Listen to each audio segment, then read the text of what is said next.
Well, hello and welcome to Repertory Company Theater's RCT360. This is webcast number 17. I'm Deidre Sherm. I'm Laura Alley. And I'm Rachel Ratcliffe.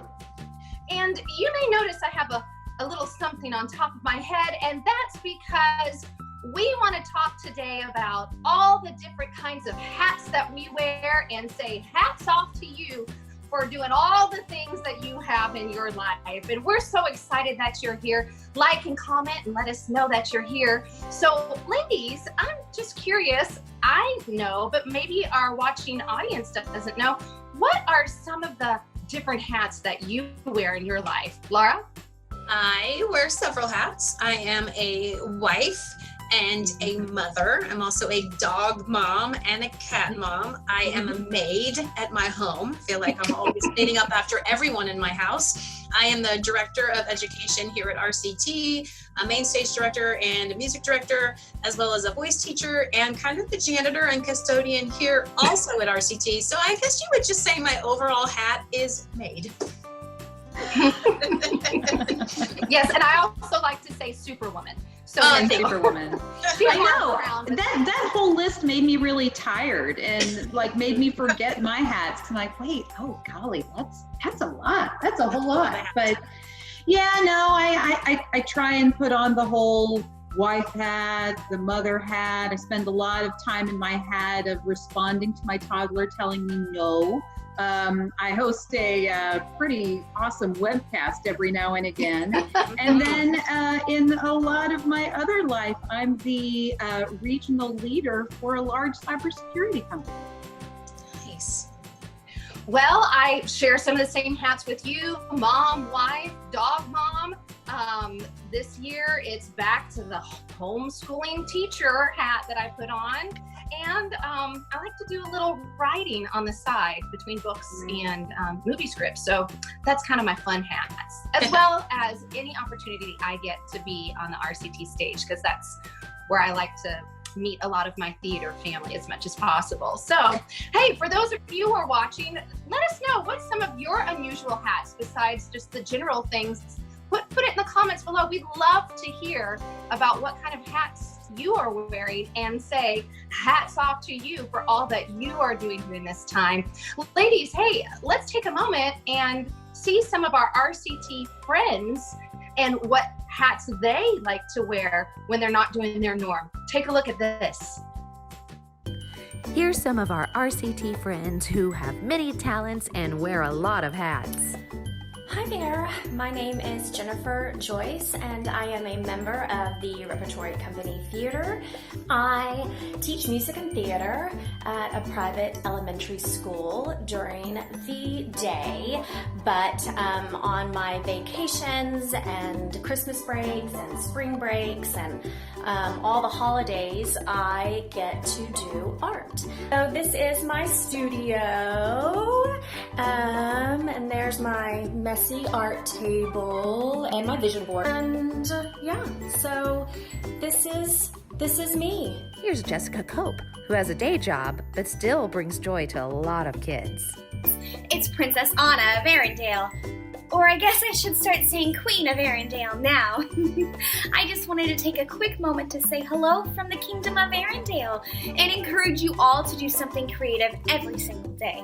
Hey guys, what's up? It's me, Jessica Khalil. It has been a minute. Jessica not only is a new mom, but she is an award-winning makeup blogger. She's used that talent a lot backstage at RCT. We're so grateful for her. Hello everyone, my name is Michelle Laval and I am one of the choreographers here at RCT. We may have worked together before. One thing you may or may not know about me is that aside from working at RCT as a director and choreographer, I am also a fitness instructor at the Richardson YMCA. And I teach about 6 classes a week, and one of my favorite classes is dance fitness. So I am going to teach you my talents of dance fitness.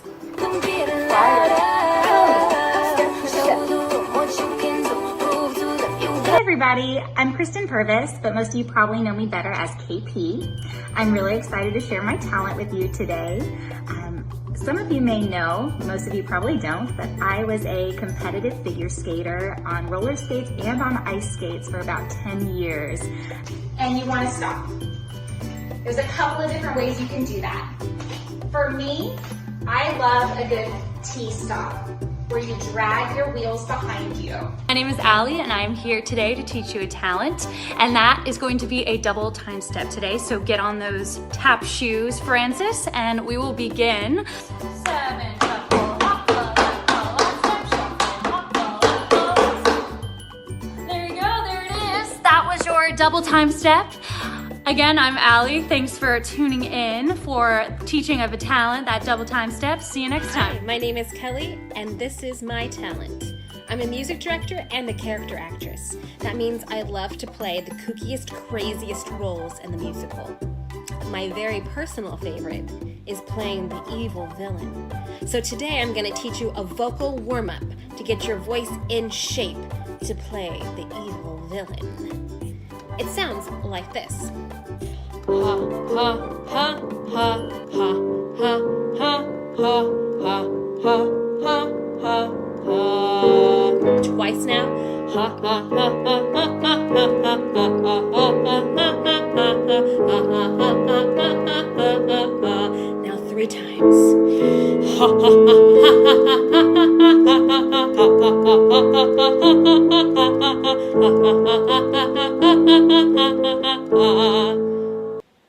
My name is Kelly, and that was my talent.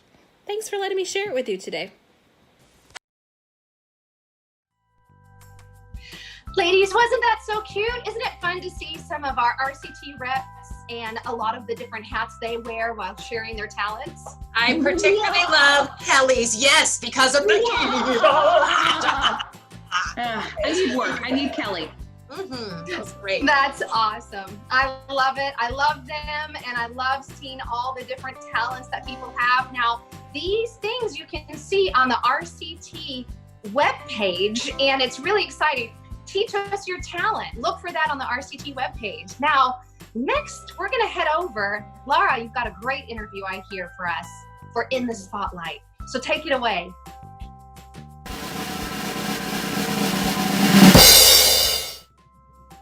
My In the Spotlight guest this week is someone who I've known for many, many years. Please welcome to our webcast, the incredible Chad Bozarth. Hi, Chad. Hey, Laura. Good to see you. Good to see you, too. Thank you for being with us today.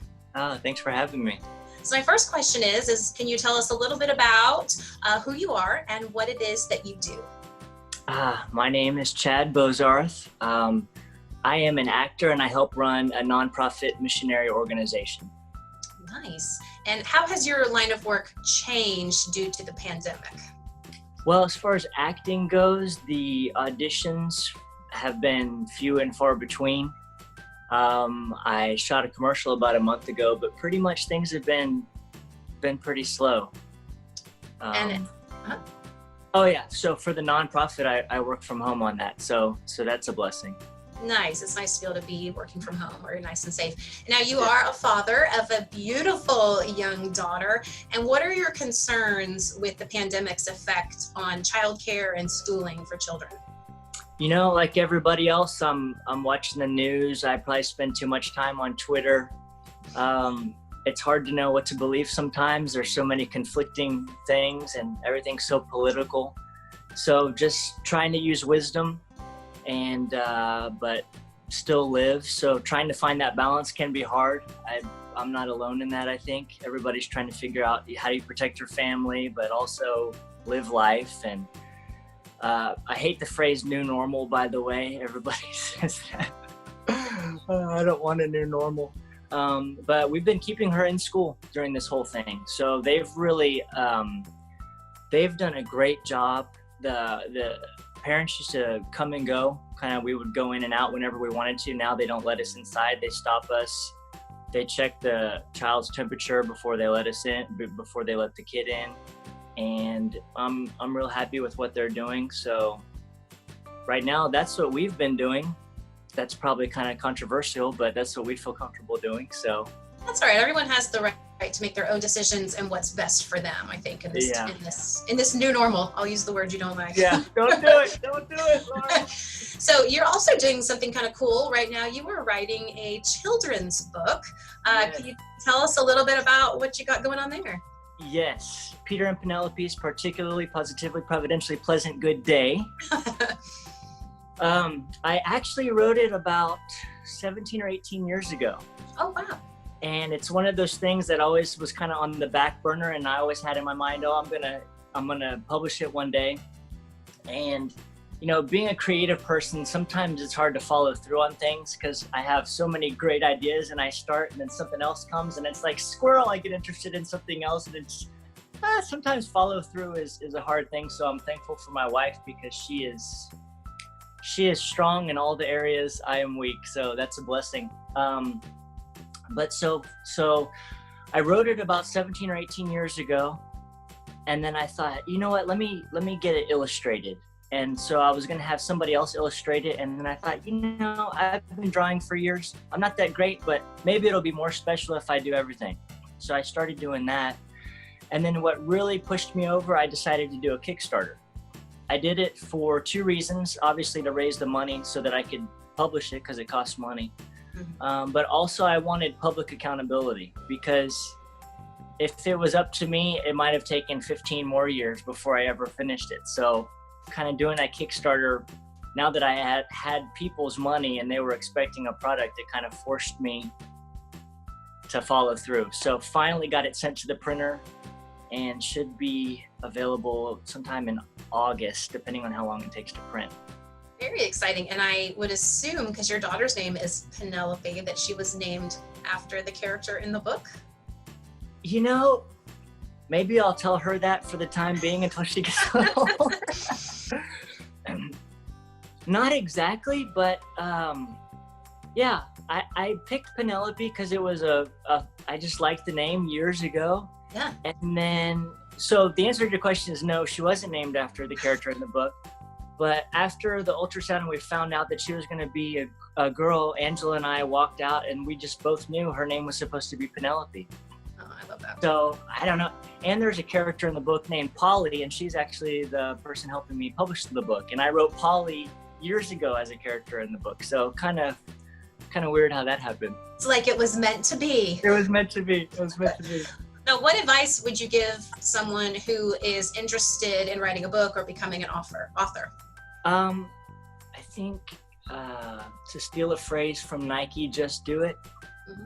I think creatives have a tendency to be perfectionists, and so we want things to be perfect. And I realized, especially as I was illustrating it myself, that it's never going to be perfect. So something is better than nothing. And so just kind of plowing through. I also like to say, don't wait for permission to do something. Sometimes whatever it is, we want like validation, somebody else to say, hey, you're a good actor, or you're a good author, or you're good at something. It's like, what do they know? Let me just do it and see what happens. So that's great. Do you know, you said August, would this be available on Amazon or a place where we can purchase this book? It will be available on Amazon, and also if you go to chadbozarth.com/book, you can kind of follow it there. I'm hoping it'll be available in October. It was supposed to be June, and then we had some issues with the printer, and then August, so now it's looking like October. So I hate pushing it out, but that's kind of how things are, especially, and you can blame everything on COVID. Right, the COVID. So kind of like once you have a kid, you can kind of blame everything. You know, oh, I'm late, sorry, I have a kid. Oh, I can't be there, I gotta have a kid. So now COVID is, oh, sorry, I can't publish my book in time. Oh, it's COVID type thing. COVID excuse, I love that. Well, I look forward to reading your book very, very soon. I'm an Amazon addict, so I will make sure to purchase it on Amazon when it is ready. Thank you so much, Chad, for spending this time with us this afternoon. We appreciate you being here, and we appreciate your time, and give that sweet little girl a kiss and a hug from us. I will. Thanks for having me. Thank you, Chad. Thank you so much, Laura. And I love seeing Chad, and especially hearing about his book and his daughter's name. I think that is just so neat. So good to hear from you, Chad. Now we're going to head right over to Rachel and Broadway Trivia. Who do you got for us this week?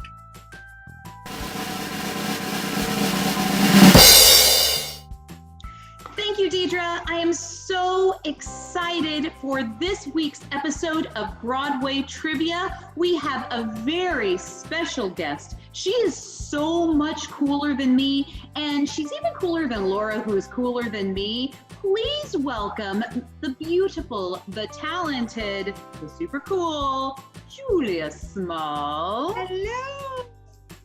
Okay, so Julia, you are, in addition to being an amazing Rep Company member, singer, dancer, actress, triple threat, you also are in a little band, are you not? I am in a band. I am in a band called Just Like Pink, and we are in the tribute scene here in DFW, and I imitate the artist everybody knows as Pink. That's what I do. Like, an imitate doesn't even do it justice. Like, Julia is so good, and she's got silks and the rockin', and like, it's amazing. When we can all go out and hang and go to concerts, go see Just Like Pink. You actually have a concert coming up soon. Yeah. Have a socially distanced version, don't you? Yeah, we're at the Chop Shop in Roanoke, Texas next Saturday night, the 15th. So come check us out. They have tables all distanced and like blocked off to where you sit in certain areas and you don't touch each other and stuff. That's awesome. It's so hard to find opportunities to go do fun stuff like that now. So thank you for sharing that with us. But more importantly, thank you for sharing this time with us to do a little Broadway trivia. Now, I don't know how much Broadway I know these days. I've been kind of out of the loop for a while. No, don't you worry. So a few things that you need to know for ground rules. Number one, Miss Laura Alley, who's basically our reigning champion every week. She's just like this much competitive. And she might buzz in before the end of the question. So if you know when I start talking, just start going. I don't care. Like, I want to give you the best chance you possibly can have, Julie. Got it. Number two, in order to do that, you're going to need a buzzer sound of some sort. So I know that you know the answer. Julia, what is your buzzer sound?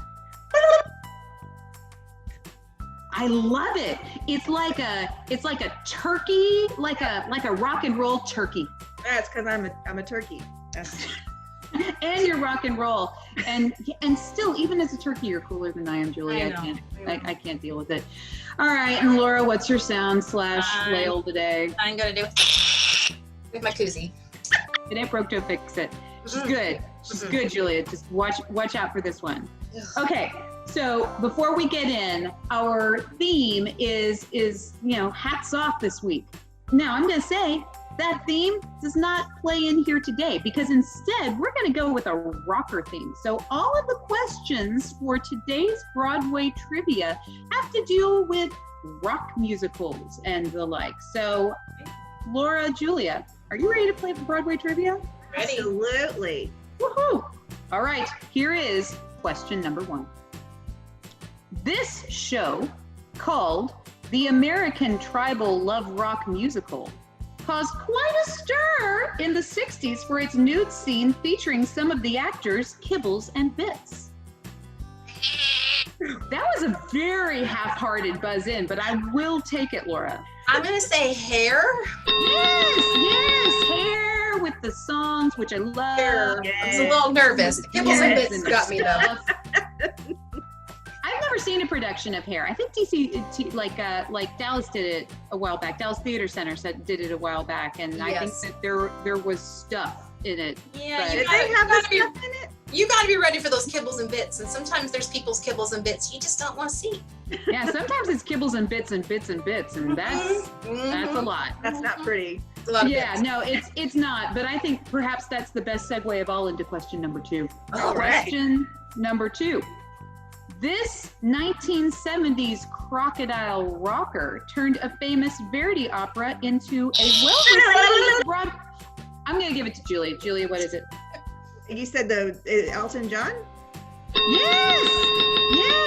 Yes. This crocodile rocker turned a famous Verdi opera into a well-received Broadway musical, which was Aida. And spoiler alert, I don't care for the Verdi opera. I don't really care for the musical.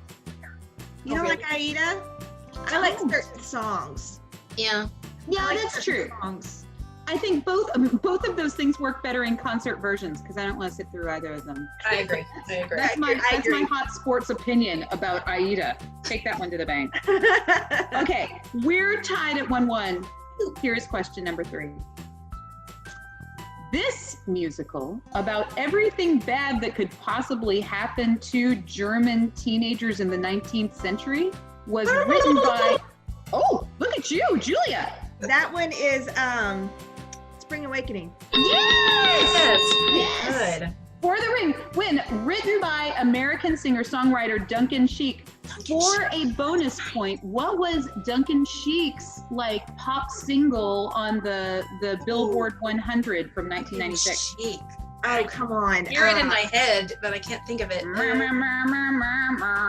barely breathing. Barely breathing? Yeah. Yes. Yes. His only hits, probably. Yeah, it was. But, you know, I mean, hey, he wrote Spring Awakening? It's a I can't find the air. Yeah. Don't know who I'm kidding. Imagine you care. It's a pretty good song, right? Like, it's not bad. It's all right, not bad. Spring Awakening songs are much better. Oh yeah, and yet so upsetting at the same time. So Duncan Sheik, hats off to you, sir. Okay, question 4. Here we go. Which of the following lady rockers does not have a musical? Does not have a musical based on their catalog of songs? Is it A, Cher, B, Alanis Morissette, C, Tina Turner, D, Diana Ross? Oh, Laura. Is it Diana Ross? It is Diana Ross, which is kind of a trick question because Dreamgirls is kind of... Not really, but kind of, but not really. That's what I was like. And here's the problem is that when I was writing this question, because I write my own questions, y'all. Like, I kept naming people, and then I was like, let me just make sure they don't have a musical. It's like, Janis Joplin doesn't have a musical, does she? It's like, she does. Amy Winehouse doesn't have a musical, does she? She actually does. And I bet they're terrible, which is why we've never seen them. Oh, yeah, for sure. They didn't make it all the way. So bad. Those so bad. musicals that are all based on, like, the storyline fits the song. Yeah, they try. They try really hard. Yeah, I have questions about Jagged Little Pill, but again, I got a lot of hot sports opinions about Broadway today. You do. You're busy. Too. I do. I'm plucky. All right. So this takes us to the final question, and are we tied 2-2? We are. This is the tiebreaker, y'all. This is exciting. This is really exciting. Okay, now, Julia, I don't know that you know this, but we have a tradition on Broadway Trivia where I read the lyrics of a song from a musical in the voice of a pirate that also sounds vaguely Irish, and you need to tell me the name of the song and the show it's from. I don't want to do it. Laura doesn't want to hear me do it, but the people like demand it, like over and over again, just blowing us up. So we have to do it. We have to. That's pretty rad. I'm down. All right. So from a rock musical, I feel like this one's a little bit hard, but from a rock musical, here we go. Final question, tiebreaker. Here comes the rain again, falling from the stars, drenched in my pain again, becoming who we are. Summer has come and passed. The innocent can never last. It's on the tip of my tongue. Wake me up when September. I got it. Okay, Laura, I did see you flail first. I know. You're like, I flailed, but I'm like, I don't know. I don't know. I will give the last line. Yes. The last line, Julia, for the win. Wake me up when September ends. It's the Green Day musical with All American Idiot or something like that. American Idiot? Yes, What's the name of the song? What's the name of the song? It's When September Ends. There you go. It's the Green Day song. It's hard. Like, told you it was hard. I told you it was hard. Okay, I think we're calling this. I think that we are calling this Julia Small just won Rock Musical Broadway trivia. She did. It's because of her because it's cool because she's cool and see because she's cool. Because she's she's so cool. Musicals. The gods of cool smiled upon you. Thank you so much for joining us. Y'all go see Just Like Pink. They're amazing. Laura, as always, it was a valiant effort and we salute you. And Julia, thank you so much for joining us. Absolutely. Anything for the rep, man. I love that. I love that place. And I'm going to support you guys as much as possible. Thank you, Julia. Awesome. Awesome. Love y'all. Bye. All right. Back to you, Deidre. Thank you so much, Rachel, and great job, Julia. Thanks for joining us today. And now we're going to head over to Laura and what you got for us today.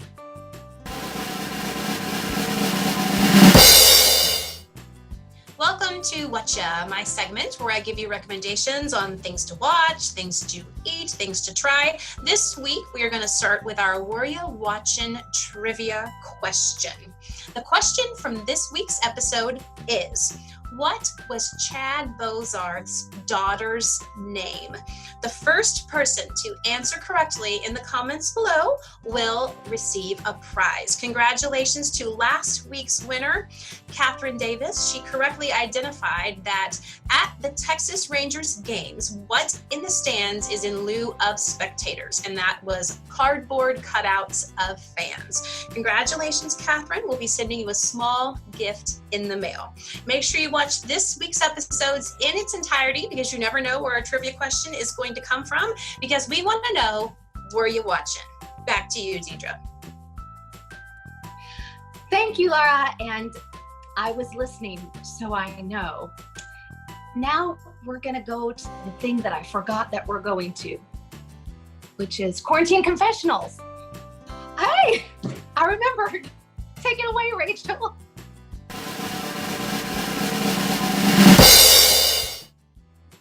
Thanks, Deidre. I feel you. I feel you every day. And now it is time for yet another installment of Quarantine Confessions.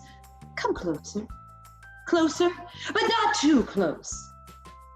All right, friends. Today we're going to talk about the hats that we wear and how tired it makes me. Now, full disclosure, when I first was thinking about Quarantine Confessions topics for today, I wanted to talk about the flat spot on the back of my head and how it makes hats look really weird on my head. But I thought that it may not actually, oh look, my husband brought me a drink. This is awesome. Thanks, sweetie. See, he loves me even though I do have a giant flat spot on the back of my head. Anyway, I digress.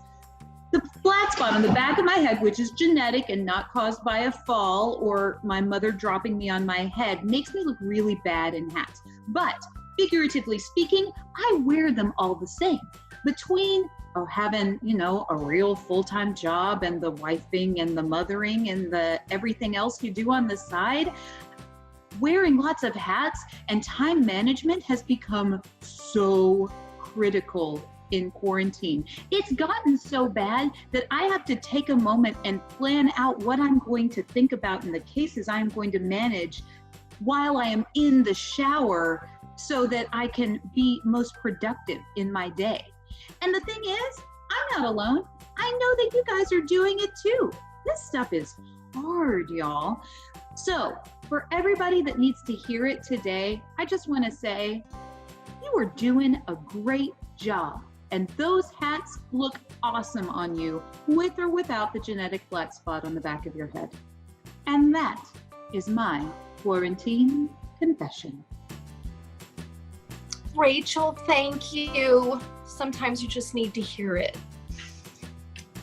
You're welcome, Deidre. Okay. Well, we are now at the end of episode 17. Hats off to you, ladies. Hey, I just wanted to update everybody. Last week we talked about the kickoff of the survival campaign, and I'm happy to announce that this last week, $700 was raised. Now, we still have some more to go, but we are so thankful for all of you who have contributed to help us, a nonprofit who's lost a lot during this COVID time, to help us get through this. Laura? And we still need your help. If you can, please click the link below for details to donate $25. And you may ask yourself, can I donate more than $25? Heck yes, you can. Rachel? Yeah, you can. And did you know that if just 200 of our many, many viewers donated $25 a month from August through December, we'd have enough money to survive. That's not that much. I can totally do that. Sign me up. And as a separate plug, if you work for a company that has employee match for charitable contributions, sign up. Let's double the love. And we also have some great new programs coming up. August 29th is the first installment in our Porch Light series. Rachel? And that is going to be followed by our awesome new radio play series featuring Dracula and It's a Wonderful Life. No, that is not going to be done. Sounded like Arnold Schwarzenegger. No, Arnold Schwarzenegger will not be featured in It's a Wonderful Life. Or will he? Buy tickets and you will know. And yet another wonderful play to be determined for September. So you can find out all of the information about our radio play series on our website, rcttheater.com. That's right. Thank you, ladies. And thank you to all of you who are watching. We love this opportunity to get to spend some time each week with you. And until we can get together again, I am. You are. We are. RCT.